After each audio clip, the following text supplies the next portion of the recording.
Praise the Lord. വെളിപാട് പുസ്തകത്തിൽ നിന്നുള്ള വായന, അധ്യായം 2, തിരുവചനങ്ങൾ 1 മുതൽ 7 വരെ. എഫേസൂസിലുള്ള സഭയുടെ ദൂതന് എഴുതുക. വലത്തുകൈയിൽ 7 നക്ഷത്രങ്ങൾ വഹിച്ചുകൊണ്ട് 7 സ്വർണ്ണ ദീപപീഠങ്ങൾക്ക് മധ്യേ നടക്കുന്നവൻ ഇപ്രകാരം പറയുന്നു: നിന്റെ പ്രവൃത്തികളും പ്രയത്നങ്ങളും ക്ഷമാപൂർവമായി ഉറച്ചു നിൽപ്പും ദുഷ്ടരോടുള്ള അസഹിഷ്ണുതയും ഞാൻ മനസ്സിലാക്കുന്നു. അപ്പസ്തോലന്മാരും നടിക്കുകയും എന്നാൽ അങ്ങനെ അല്ലാതിരിക്കുകയും ചെയ്യുന്നവരെ പരിശോധിച്ച് അവർ വ്യാജം പറയുന്നവരാണ് എന്ന് നീ കണ്ടുപിടിച്ചു. തീർച്ചയായും ക്ഷമാപൂർവം പിടിച്ചു നിൽക്കാൻ തക്ക കഴിവ് നിനക്കുണ്ട്. എൻ്റെ നാമത്തെ പ്രതി പീഡകൾ സഹിച്ചിട്ടും നീ ക്ഷീണിച്ചില്ല. എങ്കിലും നിനക്കെതിരെ എനിക്കൊന്നു പറയാനുണ്ട്. നിനക്ക് ആദ്യമുണ്ടായിരുന്ന സ്നേഹം നീ കൈവിടിഞ്ഞു. അതിനാൽ നീ ഏതവസ്ഥയിൽ നിന്നാണ് അധപ്പതിച്ചതെന്ന് ചിന്തിക്കുക. അനുതപിച്ച് ആദ്യത്തെ പ്രവൃത്തികൾ ചെയ്യുക. അല്ലെങ്കിൽ ഞാൻ നിന്റെ അടുത്ത് വരികയും നിന്റെ ദീപപീഠം അതിൻ്റെ സ്ഥലത്തു നിന്ന് നീക്കിക്കളയുകയും ചെയ്യും. എന്നാൽ നിനക്ക് ഈ ഗുണമുണ്ട്: നിക്കോളാവോസ് പക്ഷക്കാരുടെ ചെയ്തികൾ നീ വെറുക്കുന്നു, അവ ഞാനും വെറുക്കുന്നു. ആത്മാവ് സഭകളോട് അരുളി ചെയ്യുന്നത് ചെവിയുള്ളവൻ കേൾക്കട്ടെ. വിജയം വരിക്കുന്നവന് ദൈവത്തിൻ്റെ പറുദീസായിലുള്ള ജീവൻ്റെ വൃക്ഷത്തിൽ നിന്ന് ഞാൻ ഭക്ഷിക്കാൻ കൊടുക്കും. ദൈവവചനമാണ് നാം കേട്ടത്. സ്നേഹമുള്ളവരെ, വെളിപാട് പുസ്തകം 2 ഭാഗമായി തിരിച്ചിട്ടുണ്ടെന്നും ആദ്യ ഭാഗം ഇപ്പോഴുള്ളവയും 2ാം ഭാഗം ഇനി സംഭവിക്കാനിരിക്കുന്നവയും എന്ന് ഗ്രന്ഥകാരൻ തന്നെ വിശേഷിപ്പിച്ചിട്ടുണ്ടെന്നും നമ്മൾ കണ്ടു. 1-ാമത്തെ അധ്യായം 19-ാമത്തെ വാക്യത്തിൽ, ഇപ്പോൾ ഉള്ളവയും ഭാവിയിൽ സംഭവിക്കാനിരിക്കുന്നവയുമായി നീ ദർശനത്തിൽ കാണുന്ന സകലതും രേഖപ്പെടുത്തുക. ഇനി ഇപ്പോൾ ഉള്ളവ എന്ന് വിശേഷിപ്പിക്കുന്ന ആദ്യത്തെ ഭാഗമാണ് നമ്മൾ ഇപ്പോൾ പഠന വിഷയമാക്കാൻ ഉദ്ദേശിക്കുന്നത്. ആദ്യ ഭാഗം 7 ലേഖനങ്ങളായിട്ടാണ് അവതരിപ്പിച്ചിരിക്കുന്നത്. ഏഷ്യയിലെ 7 സഭകൾക്കുള്ള ലേഖനങ്ങൾ. മനുഷ്യപുത്രനായ യേശു ക്രിസ്തു ഈ സഭയെ അവലോകനം ചെയ്യുകയും സഭയുടെ ഗുണങ്ങൾ, മേന്മകൾ എടുത്തു പറഞ്ഞ് പ്രോത്സാഹിപ്പിക്കുകയും തെറ്റുകൾ ചൂണ്ടിക്കാണിച്ച് ശാസിക്കുകയും മാനസാന്തരത്തിന് ആഹ്വാനം ചെയ്യുകയും ചെയ്യുന്ന ഭാഗമാണ് ഈ 1-ാം ഭാഗം. 7 സഭകൾ. 7 സഭകൾ എന്നത് സാർവത്രിക സഭയുടെ പ്രതീകമായി നിൽക്കുന്നുവെന്ന് നമ്മൾ കണ്ടായിരുന്നു. 7 പൂർണ്ണതയെ സൂചിപ്പിക്കുന്ന സംഖ്യയാണ്. പൂർണ്ണതയെ സൂചിപ്പിക്കുന്ന സംഖ്യയാകയാൽ തന്നെ 7 പേരെടുത്തു പറയുന്ന സഭകൾ മാത്രമല്ല, ആഗോള സഭയെ മുഴുവനും ഉൾക്കൊള്ളുന്നു എന്ന് നമുക്ക് മനസ്സിലാക്കാൻ കഴിയും. ഇത് 1-ാം നൂറ്റാണ്ടിൽ ജീവിച്ചിരുന്ന വ്യക്തികൾ മാത്രമല്ല, 1-ാം നൂറ്റാണ്ടിലെ ഏഷ്യയിലെ സഭകളെ മാത്രമല്ല, ഏതു നൂറ്റാണ്ടിലും ഏതു കാലത്തും ലോകത്തിൻ്റെ ഏതു ഭാഗത്തും വസിക്കുന്ന എല്ലാവരെയും ഉദ്ദേശിച്ചുള്ളതാണ് ഈ ലേഖനങ്ങൾ. ലേഖനങ്ങൾക്ക് പൊതുവായ ഒരു ഘടനയുണ്ട്. ആദ്യമേ ഏതു സ്ഥലത്തെ സഭയ്ക്കാണ് എഴുതേണ്ടത് എന്നുള്ള സൂചനയാണ് ആദ്യമേ കൊടുക്കുക. സഭയുടെ പട്ടണത്തിൻ്റെ പേര് എടുത്തു പറഞ്ഞ് എഴുതാനുള്ള ഒരു കൽപ്പന, അതാണ് ആദ്യത്തേത്. 2-ാമത്തേത് മനുഷ്യപുത്രനെക്കുറിച്ചുള്ള ഒരു പരാമർശമാണ്. 1-ാമത്തെ അധ്യായത്തിൽ കണ്ട മനുഷ്യപുത്ര ദർശനത്തിൽ നിന്ന് ഏതെങ്കിലും ഒരു ഭാഗം എടുത്തു കാണിച്ച് ഇന്ന ആൾ പറയുന്നു, മനുഷ്യപുത്രൻ പറയുന്നു എന്ന് ആ സൂചന. അപ്പോൾ ആദ്യത്തെ ദർശനത്തിൽ നിന്ന് എടുക്കുന്ന ഭാഗത്തിന് ഈ പറയുന്ന സഭയുടെ പട്ടണവുമായി എന്തെങ്കിലുമൊക്കെ ബന്ധങ്ങളുണ്ടാവും. ഇതാണ് 2-ാമത്തെ പോയിന്റ്. 3-ാമത്തേത് സഭയുടെ നന്മകൾ, മേന്മകൾ, നേട്ടങ്ങൾ, വിശ്വസ്തത എടുത്തു കാട്ടിയുള്ള പ്രശംസയാണ്. 4-ാമത്തെ പോയിന്റ് സഭയിൽ ഉള്ള എന്തെങ്കിലും കുറവുകൾ, വീഴ്ചകൾ എടുത്തു കാട്ടിയുള്ള ശാസന. 3 പ്രശംസ, 4 ശാസന. ശാസന കൊടുക്കുന്നതിന് ശേഷം 5-ാമത്തെ പോയിൻ്റായിട്ട് പറയുന്നത് മാനസാന്തരത്തിനുള്ള ആഹ്വാനമാണ്. അനുതപിക്കുക, തിരിച്ചു വരിക, മാനസാന്തരപ്പെടുക. മാനസാന്തരത്തിനുള്ള ആഹ്വാനം. മാനസാന്തരപ്പെട്ടില്ലെങ്കിൽ സംഭവിക്കാൻ പോകുന്ന ശിക്ഷയെക്കുറിച്ചാണ് 6-ാമത്തെ പോയിന്റ്. ശിക്ഷയെക്കുറിച്ചുള്ള മുന്നറിയിപ്പ്. 7-ാമത്തേത് ഒരു വാഗ്ദാനമാണ്. യുഗാന്തോന്മുഖ വാഗ്ദാനം എന്ന് പറയും, എസ്കത്തലോജിക്കൽ പ്രോമിസ്. ഇപ്പോൾ മനുഷ്യപുത്രനോട് വിശ്വസ്തത പാലിക്കുന്ന, യേശുക്രിസ്തുവിൻ്റെ കൽപ്പനകൾ അനുസരിക്കുന്നവർക്ക് ലഭിക്കാൻ പോകുന്ന വലിയ മഹത്വത്തെക്കുറിച്ച് ഏതെങ്കിലും ഒരു പ്രത്യേക പ്രതീകത്തിലൂടെ, ഉദാഹരണത്തിലൂടെ വാഗ്ദാനം നൽകുന്നു. യുഗാന്തോന്മുഖ വാഗ്ദാനം, അതാണ് 7-ാമത്തെ പോയിന്റ്. 8-ാമത്തേത് ആത്മാവ് സഭകളോട് പറയുന്നത് എന്തെന്ന് കേൾക്കാൻ ചെവിയുള്ളവൻ കേൾക്കട്ടെ എന്ന് പറയുന്നുള്ള ആഹ്വാനമാണ്, ശ്രവിക്കാനുള്ള ആഹ്വാനം. അപ്പോൾ അഭിസംബോധനയോടെ ആരംഭിക്കുന്നു, ആഹ്വാനത്തോടു കൂടി അവസാനിക്കുന്നു. എല്ലാ ലേഖനങ്ങളിലും ഈ ഘടന തന്നെയാണ് അനുവർത്തിച്ചിരിക്കുന്നത്. എന്നാൽ 2 ലേഖനങ്ങളിൽ പ്രശംസകൾ മാത്രമേ ഉള്ളൂ, യാതൊരു ശാസനയും കാണുകയില്ല. സ്മിർനായും ഫിലദൽഫിയയിലും ഉള്ള സഭയ്ക്ക് പ്രശംസകൾ മാത്രമേ ഉള്ളൂ, യാതൊരു ശാസനയുമില്ല. അതേസമയം മറ്റു 2 സഭകൾക്ക് സാർദിസിലെയും ലാവോദിക്കയിലെയും സഭയ്ക്ക് ശാസനകൾ മാത്രമേ ലഭിക്കുന്നുള്ളൂ. അപ്പോൾ ഓരോ സഭയുടെയും പ്രത്യേകമായ അവസ്ഥാവിശേഷങ്ങൾ മനസ്സിലാക്കുന്ന, അറിയുന്ന മനുഷ്യപുത്രനായ യേശുക്രിസ്തുവാണ് സഭകൾക്ക് ലേഖനം എഴുതാൻ പ്രേരിപ്പിക്കുന്നത്. ഇനി നമുക്ക് ആദ്യത്തെ ലേഖനം ഇന്ന് പഠന വിഷയമാക്കാം. ആദ്യത്തെ ലേഖനം എഫേസോസിലെ സഭയ്ക്ക് എഴുതാനാണ് ആവശ്യപ്പെട്ടിരിക്കുന്നത്. എഫേസൂസിന് എഴുതാൻ പ്രത്യേക കാരണവുമുണ്ട്. പേരെടുത്തു പറയുന്ന 7 സഭകളിൽ അല്ലെങ്കിൽ പട്ടണങ്ങളിലെ ഏറ്റവും പ്രധാനപ്പെട്ട നഗരമായിരുന്നു എഫേസൂസ്. ഏഷ്യ മൈനർ എന്ന് പറയുന്ന പ്രദേശത്തിൻ്റെ പടിഞ്ഞാറ് ഭാഗത്ത് കടൽ തീരത്തുള്ള ഒരു വലിയ തുറമുഖ നഗരമായിരുന്നു. ഏഷ്യ മൈനറിലെ ഏറ്റവും വലിയ തുറമുഖ നഗരമായിരുന്നു എഫേസൂസ്. റോമിൽ നിന്ന് കിഴക്കോട്ട് പോകുന്ന വലിയ രാജപാത ആരംഭിക്കുന്നത് ഇവിടെ നിന്നാണ്. എന്ന് പറഞ്ഞാൽ കടലിലൂടെ കടന്നു വന്ന് കടൽ തീരത്തുള്ള ഈ എഫേസൂസിൽ നിന്നാണ് കിഴക്കോട്ടുള്ള യാത്രകൾ ആരംഭിക്കുക. യൂഫ്രട്ടിസ് നദീതീരത്തുള്ള പേർഷ്യൻ സാമ്രാജ്യവുമായി ബന്ധപ്പെടുത്തുന്നതും വടക്കോട്ടും തെക്കോട്ടും പോകുന്ന എല്ലാ രാജപാതകളും തുടങ്ങുന്നത് ഈ ഏഷ്യ മൈനറിലെ എഫേസൂസ് പട്ടണത്തിൽ നിന്നായിരുന്നു. അതുകൊണ്ട് തന്നെ വലിയ പ്രാധാന്യമുണ്ടായിരുന്നു നഗരത്തിന്, വലിയൊരു വ്യാപാര കേന്ദ്രമായിരുന്നു. വ്യാപാര കേന്ദ്രം മാത്രമല്ല, ഇവിടെ ഒരുപാട് കളികൾ നടക്കുന്ന ഒരു സ്പോർട്സ് സെൻറ്റർ വരുന്നു. വലിയ സ്റ്റേഡിയംസ്, ഒരു ആംഫി തിയേറ്ററിനെ കുറിച്ച് പറയാറുണ്ട്. 50,000 പേർക്ക് ഇരിക്കാമായിരുന്ന ഒരു വലിയ സ്റ്റേഡിയം അവിടെ ഉണ്ടായിരുന്നു. ഏതാണ്ട് 2.5 ലക്ഷം ആളുകൾ വസിച്ചിരുന്ന ഒരു വലിയ നഗരമാണ്. റോമും കോരിന്ന് കഴിഞ്ഞാൽ അന്നത്തെ കാലത്ത് ഏറ്റവും വലിയ നഗരമായിരുന്നു എഫേസൂസ് എന്ന് ചരിത്രകാരന്മാർ പറയുന്നു. ഈ എഫേസൂസിന് വേറെയും ഉണ്ടായിരുന്ന പ്രത്യേകത, എഫേസൂസ് മതപരമായി വളരെയധികം പ്രാധാന്യമുള്ള ഒരു പട്ടണമായിരുന്നു. അർത്തേമിസ് എന്ന രതിദേവതയുടെ വലിയൊരു ക്ഷേത്രം അവിടെ ഉണ്ടായിരുന്നു. 356 BC അലക്സാണ്ടർ ചക്രവർത്തി അലക്സാണ്ടർ ജനിച്ച ദിവസം ഈ ആലയം, ഈ ക്ഷേത്രം, അർത്തേമിസിൻ്റെ ക്ഷേത്രം അഗ്നിക്കിരയായി. 2 ദേവന്മാർക്ക് ഈ ഭൂമിയിൽ സ്ഥാനമില്ല എന്ന് കാണിക്കാൻ വേണ്ടിയാണ് ദേവൻ്റെ അവതാരമായ അലക്സാണ്ടറിൻ്റെ ജനനത്തോടുകൂടി അർത്തേമിസിൻ്റെ ക്ഷേത്രം കത്തി നശിച്ചത് എന്ന് ചിലർ സൂചിപ്പിക്കുകയുണ്ടായി. പക്ഷേ പിന്നീട് പണിത അർത്തേമിസിൻ്റെ ക്ഷേത്രം ലോകത്തിലെ തന്നെ ഒരു വലിയ അത്ഭുതമായി ആളുകൾ കരുതിയിരുന്നു. ഒരുപാട് തീർത്ഥാടകർ, 10,000-കണക്കിന് തീർത്ഥാടകർ എഫേസൂസിലേക്ക് വന്നിരുന്നു. എഫേസൂസിലെ അർത്തേമിസ് ദേവത സന്താനലബ്ധിയുടെ ഒരു മധ്യസ്ഥയായി പരിഗണിക്കപ്പെട്ടിരുന്നു.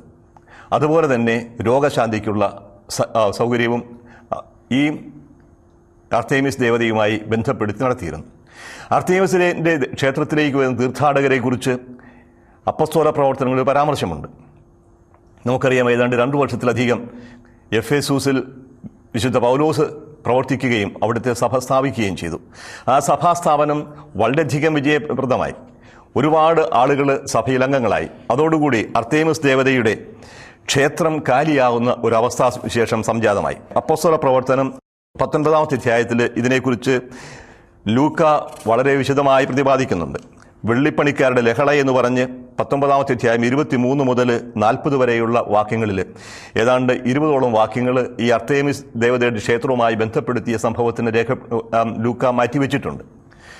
വെള്ളിപ്പണിക്കാർക്ക് ജോലി നഷ്ടപ്പെടുന്നു എന്ന് മനസ്സിലാക്കിയപ്പോഴേക്കും വെള്ളിപ്പണിക്കാരുടെ തലവനായിരുന്ന ദെമേത്രിയൂസ് വെള്ളിപ്പണിക്കാരെ പറഞ്ഞു ധരിപ്പിച്ച് പൗലോസിനെ അവിടെ തുരത്താനും നശിപ്പിക്കാനുമുള്ള ശ്രമമുണ്ടായി. അതിൻ്റെ ഭാഗമായി അവർ വലിയ കലാപമുണ്ടാക്കുകയും 34-ാമത്തെ വാക്യത്തിൽ ഇപ്രകാരം പറയും: അവർ എല്ലാവരും ഒരേ ശബ്ദത്തിൽ എഫേസൂസുകാരുടെ അർത്തേമിസ് മഹോന്നതയാണ് എന്ന് ആർത്തു വിളിച്ചു. എഫേസൂസിൻ്റെ ദേവതയായ അർത്തേമിസ് മഹോന്നതയാണ്. അതൊരു വലിയ കലാപത്തിൻ്റെ വക്കിലെത്തും എന്ന് മനസ്സിലാക്കിയ നഗരാധിപതി ഇപ്രകാരം പറഞ്ഞു. നഗരാധിപതി ജനക്കൂട്ടത്തെ ശാന്തമാക്കിയതിനു ശേഷം പറഞ്ഞു: എഫേസൂസ് നഗരി മഹാദേവതയായ അർത്തേമിസിൻ്റെയും അവളുടെ ആകാശത്തുനിന്ന് വീണ പ്രതിമയുടെയും ക്ഷേത്രത്തിൻ്റെ പാലികയാണെന്ന് ആർക്കാണ് അറിഞ്ഞുകൂടാത്തത്? ലോകം മുഴുവനും അറിയാവുന്നൊരു സത്യമെന്നാണ് റോമക്കാരനായ നഗരാധിപൻ പറയുന്നത്. അപ്പോഴേ സ്വർഗത്തിൽ നിന്ന് ആകാശത്തു നിന്നൊരു പ്രതിമ വീണു. ആ പ്രതിമ അർത്തേമിസിൻ്റെതായിരുന്നു, ഫലപുഷ്ടിയുടെ ദേവതയായ അർത്തേമിസ്. ആ അർത്തേമിസിൻ്റെ ക്ഷേത്രം ഈ എഫേസൂസിലാണ് ഉണ്ടായിരുന്നത്. ഈ എഫേസൂസിലാണ് പൗലോസ് ദീർഘകാലം ജീവിച്ച് സഭ സ്ഥാപിച്ചത്.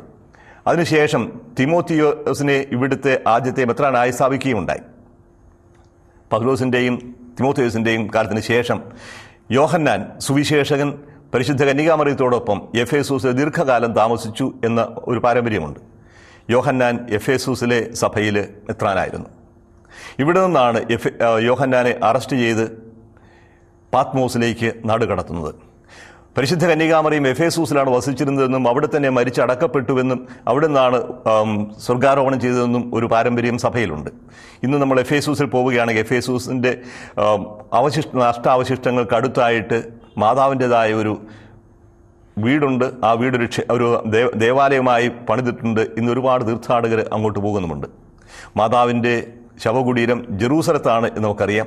അതേസമയം എഫേസൂസിലും മാതാവിൻ്റെതായ ഒരു ശവകുടീരം നിലനിൽക്കുന്നതായി പാരമ്പര്യം സാക്ഷിക്കുന്നു. ഇന്നും അവിടെ ആളുകൾ പോകുന്നുണ്ട് എഫേസൂസിൽ. എഫേസൂസ് സഭയുടെ ഒരു വലിയ കേന്ദ്രമായിരുന്നു. ഈ എഫേസൂസിൽ ആണ് ആദ്യത്തെ ലേഖനം മനുഷ്യപുത്രൻ എഴുതാനായിട്ട് ആവശ്യപ്പെടുന്നത്. ഇപ്പോൾ എഫേസൂസിലെ സഭയുടെ ദൂതന് എഴുതുക. വലതു കൈയിൽ 7 നക്ഷത്രങ്ങൾ വഹിച്ചുകൊണ്ട് 7 സ്വർണ്ണ ദീപപീഠങ്ങൾക്കു മധ്യേ നടക്കുന്നവൻ ഇപ്രകാരം പറയുന്നു. ഇപ്പോൾ യേശുക്രിസ്തുവിനെ കുറിച്ച് പറയുന്ന 2 വിശേഷണങ്ങളാണ്. 7 നക്ഷത്രങ്ങൾ കയ്യിൽ വഹിക്കുന്നു, 7 സ്വർണ്ണ പീഠങ്ങൾക്കു മധ്യേ നടക്കുന്നു. അപ്പോൾ സഭയുടെ അധിപനാണ്. എഫേസൂസ് ഈ 7 സഭകളിൽ ഏറ്റവും പ്രമുഖമായ സഭയായിരുന്നു. ഒരു മെത്രോപൊളിറ്റൻ സഭയുടെ സ്ഥാനമാണ് എഫേസൂസിനുള്ളത്. അതുകൊണ്ട് ഈ പ്രദേശത്തെ ഏറ്റവും പ്രധാനപ്പെട്ട സഭയ്ക്ക് ലേഖനം എഴുതാൻ പറയുമ്പോൾ സഭയെ കയ്യിൽ താങ്ങുകയും സഭയുടെ മധ്യേ സന്നിഹിതനായിരിക്കുകയും ചെയ്യുന്നു എന്ന അടയാളങ്ങളിലൂടെ സ്ഥാപിക്കുന്ന യേശുവാണ് പറയുക. എന്താണ് എഴുതാനായിട്ട് ആവശ്യപ്പെടുന്നത്? നിന്റെ പ്രവൃത്തികളും പ്രയത്നങ്ങളും ക്ഷമാപൂർവമായ ഉറച്ചു നിൽപ്പും ദുഷ്ടരോടുള്ള അസഹിഷ്ണുതയും ഞാൻ മനസ്സിലാക്കുന്നു. പ്രവൃത്തികളും പ്രയത്നങ്ങളും എന്നത് അത്ര ശരിയായ വിവർത്തനമല്ല. നിന്റെ പ്രവൃത്തികൾ എന്താണ്? നിന്റെ പ്രവൃത്തികൾ ഞാൻ അറിയുന്നു. എല്ലാ ലേഖനങ്ങളിലും കാണുന്നതാണ്. നിന്റെ പ്രവൃത്തികൾ ഞാൻ അറിയുന്നു. എന്താണ് ഈ പ്രവൃത്തികൾ? അത് 3 കാര്യമാണ്. നിന്റെ പ്രയത്നങ്ങൾ, ക്ഷമാപൂർവമായ ഉറച്ചുനിൽപ്പ്, ദുഷ്ടരോടുള്ള അസഹിഷ്ണുത. ആദ്യത്തേത് പ്രയത്നങ്ങൾ. സുവിശേഷ പ്രഘോഷണത്തിന് വേണ്ടിയുള്ള സഭയുടെ അധ്വാനമാണ്. വലിയ തീക്ഷ്ണതയോടുകൂടി സുവിശേഷം പ്രസംഗിക്കാനായിട്ട് ചെയ്യുന്ന ആ കഠിനാധ്വാനത്തെയാണ് പ്രയത്നങ്ങൾ എന്ന് പറയുന്നത്. രണ്ടാമത്തേത് ക്ഷമാപൂർവമായ ഉറച്ചുനിൽപ്പ്. മതപീഡനമുണ്ടാകുന്നു. യേശു ക്രിസ്തുവിലുള്ള വിശ്വാസത്തിൻ്റെ പേരിൽ പീഡനങ്ങൾ ഉണ്ടാകുമ്പോഴും വിശ്വാസം നഷ്ടപ്പെടുത്താതെ ധൈര്യത്തോടുകൂടി ഉറച്ചു നിൽക്കുന്നു. അതാണ് രണ്ടാമത്തെ ഗുണം. സുവിശേഷ പ്രഘോഷണങ്ങൾ, പ്രയത്നങ്ങൾ ക്ഷമാപൂർവമായി പീഡനങ്ങൾക്ക് മധ്യേ ഉറച്ചു നിൽക്കുന്നു. മൂന്നാമത്തേത് ദുഷ്ടരോടുള്ള അസഹിഷ്ണുത.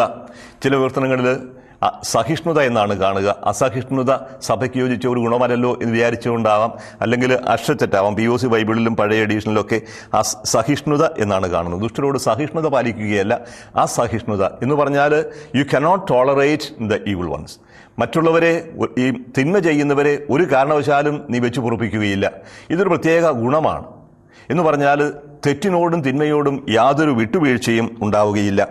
കാരണം ഇവിടെ തെറ്റുകളുണ്ടായി. ആ തെറ്റ് ഉള്ള സാഹചര്യങ്ങളിൽ അത് പ്രബോധനത്തിൻ്റെ കാര്യത്തിലാണെങ്കിലും പ്രവർത്തനത്തിൻ്റെ കാര്യത്തിലാണെങ്കിലും തെറ്റ് ചെയ്യുന്നവരെ കണ്ടുപിടിച്ച് ശിക്ഷിക്കുകയും പുറത്താക്കുകയും ചെയ്യുന്ന കർശനമായൊരു നിലപാട് ഈ സഭ സ്വീകരിച്ചു. ഈ 3 കാര്യങ്ങളും നല്ലത് തന്നെയാണ്. തെറ്റിനോടൊരിക്കലും വിട്ടുവീഴ്ച മനോഭാവമോ കൂട്ടുചേരലോ ഉണ്ടാകാൻ പാടില്ല. അതുതന്നെയുമല്ല, ഈ അസഹിഷ്ണുതയുടെ ഒരു ഭാഗം ഇതാണ്. അപ്പസ്തോലന്മാരെന്ന് നടിക്കുകയും എന്നാൽ അങ്ങനെ അല്ലാതിരിക്കുകയും ചെയ്യുന്നവരെ പരിശോധിച്ച് അവർ വ്യാജം പറയുന്നവരാണെന്ന് നീ കണ്ടുപിടിച്ചു. അപ്പസ്തോലൻ എന്ന പദം വളരെ ടെക്നിക്കലായിട്ട് പറയുകയാണെന്നുണ്ടെങ്കിൽ യേശുവിൻ്റെ 12 അപ്പസ്തോലന്മാരെ മാത്രം ഉദ്ദേശിച്ചാണുള്ളത്. പക്ഷേ ഈ അപ്പസ്തോലൻ എന്ന പദം കുറച്ചുകൂടി വ്യാപകമായി യേശുവിനെ കാണുകയും യേശുവിനോട് ജീവിക്കുകയും അല്ലെങ്കിൽ യേശുവിൻ്റെ സുവിശേഷം പ്രഘോഷിക്കുകയും ചെയ്യുന്നവരെ എല്ലാം അപ്പസ്തോലന്മാരെന്ന് വിശേഷിപ്പിക്കുന്ന ഒരു ശൈലി പൗലോസിൻ്റെ ലേഖനങ്ങളിൽ കാണും. പൗലോസ് യഥാർത്ഥത്തിൽ 12 പേരിൽപ്പെട്ട ഒരാളല്ല. പക്ഷേ പൗലോസ് ഞാനൊരു അപ്പസ്തോലനല്ലേ എന്ന് പൗലോസ് തന്നെ ചോദിക്കാറുണ്ട്. അപ്പോഴേ യേശുവിൻ്റെ സുവിശേഷം പ്രഘോഷിക്കുന്നവരെല്ലാം അപ്പസ്തോലന്മാരാണ്. അപ്പസ്തോലന്മാരാണെങ്കിൽ അയക്കപ്പെട്ടവരെന്നാണ് അർത്ഥം. ആരാണ് അയക്കപ്പെട്ടത്? ഇപ്പോൾ ഈ ആദ്യ നൂറ്റാണ്ടുകളിലൊക്കെ സുവിശേഷം പ്രസംഗിക്കാനായി നാട് ചുറ്റി നടക്കുന്ന ഒരുപാട് ആളുകളുണ്ടായിരുന്നു. മറ്റു തൊഴിലുകളെല്ലാം ഉപേക്ഷിച്ച് സുവിശേഷ പ്രഘോഷണത്തിലൂടെ മാത്രം ഉപജീവനം കഴിക്കുന്നവരും. അങ്ങനെ നാട് ചുറ്റി പ്രസംഗിച്ചു പോകുന്നവർ എല്ലാവരും യഥാർത്ഥ സുവിശേഷമായിരിക്കണം പ്രസംഗിക്കുന്നത് എന്ന് കണക്കാക്കാനാവില്ല. ഇതിനെക്കുറിച്ച് പൗലോസ് തന്നെ പറയുന്നുണ്ട്. ഗലാത്യർക്കെഴുതിയ ലേഖനത്തിൽ ഈ പ്രദേശത്ത് അപ്പസ്തോലന്മാർ നടിക്കുന്നവർ ചെയ്യുന്ന പ്രവൃത്തികളെക്കുറിച്ച് വളരെ ശക്തമായൊരു താക്കീത് കൊടുക്കുന്നുണ്ട്. ഗലാത്യർക്കെഴുതിയ ലേഖനം 1-ാം അധ്യായം 6 മുതൽ 8 വരെയുള്ള വാക്യങ്ങൾ. ക്രിസ്തുവിൻ്റെ കൃപയിൽ നിങ്ങളെ വിളിച്ചവനെ നിങ്ങൾ ഇത്ര പെട്ടെന്ന് ഉപേക്ഷിക്കുകയും വ്യത്യസ്തമായ ഒരു സുവിശേഷത്തിലേക്ക് തിരിയുകയും ചെയ്യുന്നതിൽ എനിക്ക് ആശ്ചര്യം തോന്നുന്നു. വാസ്തവത്തിൽ മറ്റൊരു സുവിശേഷമില്ല. എന്നാൽ നിങ്ങളെ ഉപദ്രവിക്കാനും ക്രിസ്തുവിൻ്റെ സുവിശേഷത്തെ ദൂഷിപ്പിക്കാനും ആഗ്രഹിക്കുന്ന കുറേ ആളുകളുണ്ട്. ഞങ്ങൾ നിങ്ങളോട് പ്രസംഗിച്ചതിൽ നിന്ന് വ്യത്യസ്തമായൊരു സുവിശേഷം ഞങ്ങൾ തന്നെയോ സ്വർഗത്തിൽ നിന്നൊരു ദൂതൻ തന്നെയോ നിങ്ങളോട് പ്രസംഗിച്ചാൽ അവൻ ശപിക്കപ്പെട്ടവനാകട്ടെ. ഇങ്ങനെ സഭയിൽ പിളർപ്പുണ്ടാക്കുന്ന ആളുകൾ ഉണ്ടായിരുന്നു എന്ന് പൗലോസ് തന്നെ പറയുകയാണ്. അത് എഫേസോസിലെ ശ്രേഷ്ഠന്മാരെ മിലേത്തോസിലേക്ക് വിളിച്ചു വരുത്തി പൗലോസ് നടത്തുന്ന അവസാനത്തെ പ്രസംഗത്തിൽ വളരെ ശക്തമായിട്ട് പറയുന്നുണ്ട്. അപ്പസ്തോല പ്രവർത്തനം 20-ാമത്തെ അധ്യായം 29-ാമത്തെ വാക്യത്തിൽ ഇങ്ങനെ കാണും: എൻ്റെ വേർപാടിന് ശേഷം ക്രൂരരായ ചെന്നായ്ക്കൾ നിങ്ങളുടെ മധ്യേ വരുമെന്നും അവ അജഗണത്തെ വെറുതെ വിടുകയില്ലെന്നും എനിക്കറിയാം. ഇങ്ങനെ വന്നവരെ തിരഞ്ഞു പിടിച്ച് പുറത്താക്കാൻ ഈ സഭ താല്പര്യം കാണിച്ചു. അതിൻ്റെ പേരിലും സഭയെ പ്രശംസിക്കുകയാണ്. തീർച്ചയായും ക്ഷമാപൂർവ്വം പിടിച്ചു നിൽക്കാൻ തക്ക കഴിവ് നിനക്കുണ്ട്. എൻ്റെ നാമത്തെ പ്രതി പീഡകൾ സഹിച്ചിട്ട് നീ ക്ഷീണിച്ചില്ല. പീഡകൾ സഹിക്കുന്നതിനെക്കുറിച്ചാണ് നാഥൻ പറയുന്നത്. എങ്കിലും നിനക്കെതിരെ എനിക്ക് ഒന്ന് പറയാനുണ്ട്. ഇത്രയും നല്ല കാര്യങ്ങളെല്ലാം പറഞ്ഞതിന് ശേഷം ഇനി എന്താണ് കുറ്റമായി കുറവായി ചൂണ്ടിക്കാണിക്കുന്നത്? നിനക്കെതിരെ എനിക്ക് ഒന്ന് പറയാനുണ്ട്. എന്താണത്? നിനക്ക് ആദ്യമുണ്ടായിരുന്ന സ്നേഹം നീ കൈവിടിഞ്ഞു.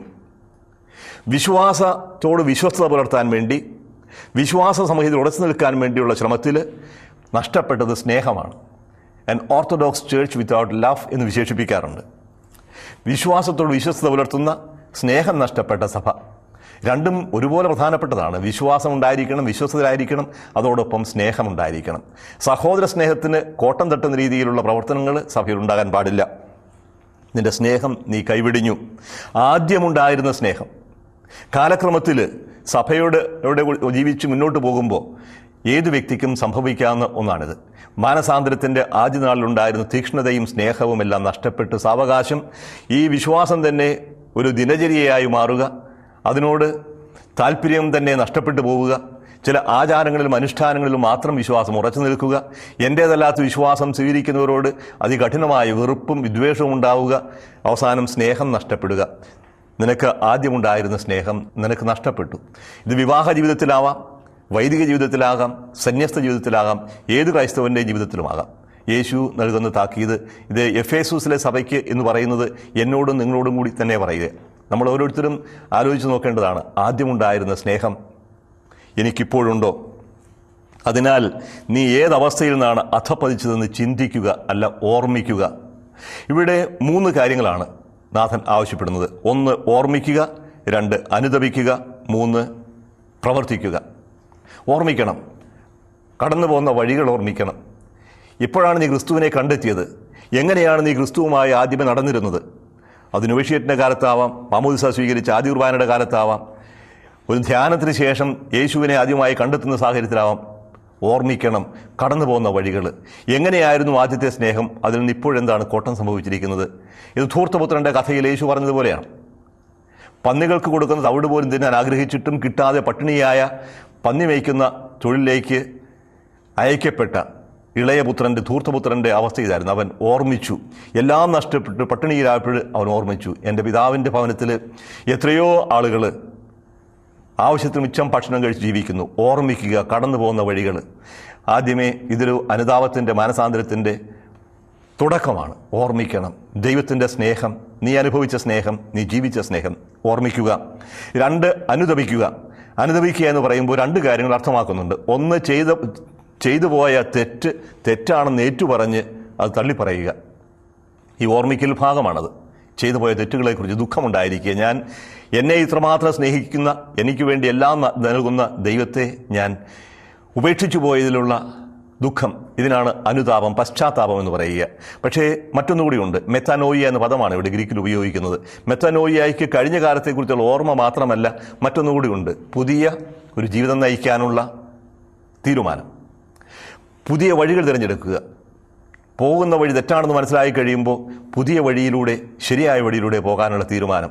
അതാണ് അനുതാപം കൊണ്ട് ഉദ്ദേശിക്കുന്നത്. മനസ്സു തിരിയണം, ജീവിതത്തിൽ പരിവർത്തനമുണ്ടാകണം. അതുകൊണ്ട് 3-ാമത്തെ കാര്യം പ്രവർത്തിക്കുക. ആദ്യത്തെ പ്രവൃത്തികൾ ചെയ്യുക.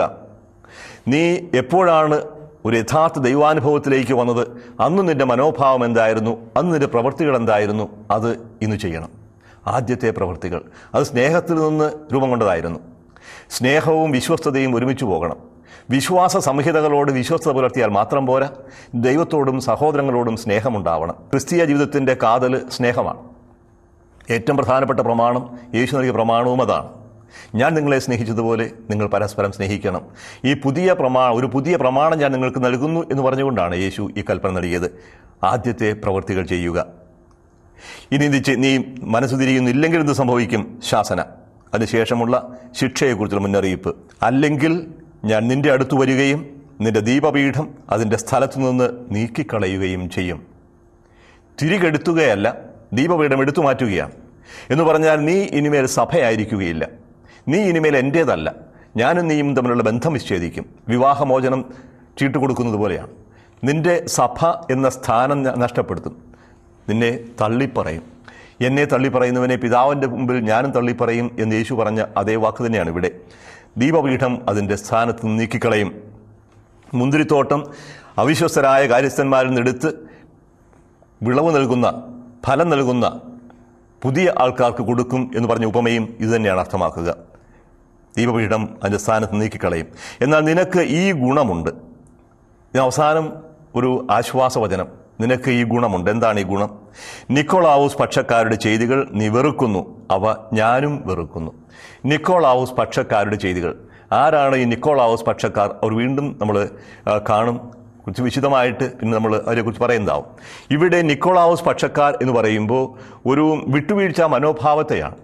തിന്മയോട്, വിഗ്രഹാരാധനയോട്, മറ്റ് വിശ്വാസങ്ങളോട്, മര്യാദകളോട് ഒക്കെ പുലർത്തുന്ന ഒരു വിട്ടുവീഴ്ച മനോഭാവം ആണ് നിക്കോളാവോസ് പക്ഷക്കാർ എന്നതുകൊണ്ട് ഉദ്ദേശിക്കുന്നത് എന്ന് തോന്നുന്നു.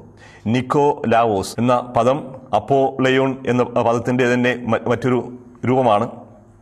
ജനത്തെ വിഴുങ്ങുന്നവൻ, നശിപ്പിക്കുന്നവൻ എന്നൊക്കെയാണ് നിക്കോളാവോസ് എന്ന വാക്കിൻ്റെ തന്നെ അർത്ഥം. നിക്കോളാവോസ് പക്ഷക്കാരുടെ വാദങ്ങൾ, വിശ്വാസ രീതികൾ നമ്മൾ പിന്നീട് വിശദമായിട്ട് പഠന വിഷയമാക്കുന്നതാണ്. ആത്മാവ് സഭകളോട് അരുളി ചെയ്യുന്നത് ചെവിയുള്ളവൻ കേൾക്കട്ടെ. ഇതൊരു ആഹ്വാനമാണ്. പരിശുദ്ധാത്മാവാണ് സംസാരിക്കുന്നത്. മനുഷ്യപുത്രനാണെന്ന് പറയുന്നതെങ്കിലും യേശുക്രിസ്തുവിലൂടെ ദൈവത്തിൻ്റെ ആത്മാവ് തന്നെയാണ് പറയുന്നത്. ഈ ദൈവത്തിൻ്റെ ആത്മാവ് വെളിപ്പെടുത്തി കൊടുക്കുന്നു. ആ വെളിപ്പെടുത്തി കിട്ടിയ കാര്യങ്ങൾ യോഹന്നാൻ എഴുതുന്നു സഭയ്ക്ക്. ഇതാണ് സഭയിൽ വായിക്കാൻ ആവശ്യമായിരിക്കുന്നത്. സഭകളോട് അരുളി ചെയ്യുന്നത് ചെവിയുള്ളവൻ കേൾക്കട്ടെ. ചെവിയുള്ളവൻ കേൾക്കട്ടെ. സ്വീകരിക്കാൻ സന്നദ്ധതയുണ്ടായിരിക്കണം. ഇല്ലെങ്കിൽ, കേൾക്കുന്നില്ലെങ്കിൽ പുറന്തള്ളപ്പെടും. ഇതാണ് പറഞ്ഞു വയ്ക്കുന്നത്. ഇനി വിജയം വരിക്കുന്നവൻ എന്താണ് കിട്ടുക? അവസാനം വരെ വിശ്വസ്തത പാലിക്കുന്ന, സ്നേഹത്തിൽ ഉറച്ചു നിൽക്കുന്നവന് എന്തു കിട്ടും? ദൈവത്തിൻ്റെ പറുദീസായിലുള്ള ജീവവൃക്ഷത്തിൽ നിന്ന് ഞാൻ ഭക്ഷിക്കാൻ കൊടുക്കും. ദൈവത്തിൻ്റെ പറുദീസായിലുള്ള ജീവവൃക്ഷം, അതിനെക്കുറിച്ച് ഉൽപ്പത്തി പുസ്തകം 2-3 അധ്യായങ്ങളിൽ പരാമർശമുണ്ട്. 3-ാമത്തെ അധ്യായത്തിൽ ഈ ജീവൻ വൃക്ഷത്തിലേക്കുള്ള പ്രവേശം നിഷേധിച്ചതായിട്ടും അവിടെ ദൂതന്മാരെ കാവൽ നിർത്തിയതായിട്ടും പരാമർശമുണ്ട്. ഉൽപ്പത്തി പുസ്തകം 3-ാമത്തെ അധ്യായം 24 മുതലുള്ള വാക്യങ്ങളിലാണ്. മനുഷ്യനെ പുറത്താക്കിയ ശേഷം ജീവന്റെ വൃക്ഷത്തിങ്കിലേക്കുള്ള വഴി കാക്കാൻ ഏദൻ തോട്ടത്തിന് കിഴക്ക് അവിടുന്ന് കെരൂബുകളെ കാവൽ നിർത്തി. എല്ലാ വശത്തേക്കും കറങ്ങുന്നതും തീ ജ്വലിക്കുന്നതുമായ ഒരു വാളും അവിടുന്ന് സ്ഥാപിച്ചു. ഈ ജീവവൃക്ഷത്തിലേക്കാണ് ഇനി പ്രവേശനം നൽകുക. ഈ വൃക്ഷത്തിൽ നിന്ന് ഭക്ഷിക്കാൻ കൊടുക്കും എന്ന് പറയുമ്പോൾ മറ്റൊന്നുമല്ല അർത്ഥമാക്കുന്നത്, ഞാൻ തന്നെ നിങ്ങൾക്ക് ഭക്ഷണമായി തീരും. യേശുവാണ് ജീവൻ്റെ വൃക്ഷം. യേശുവാണ് ജീവൻ നൽകുന്ന ഫലം.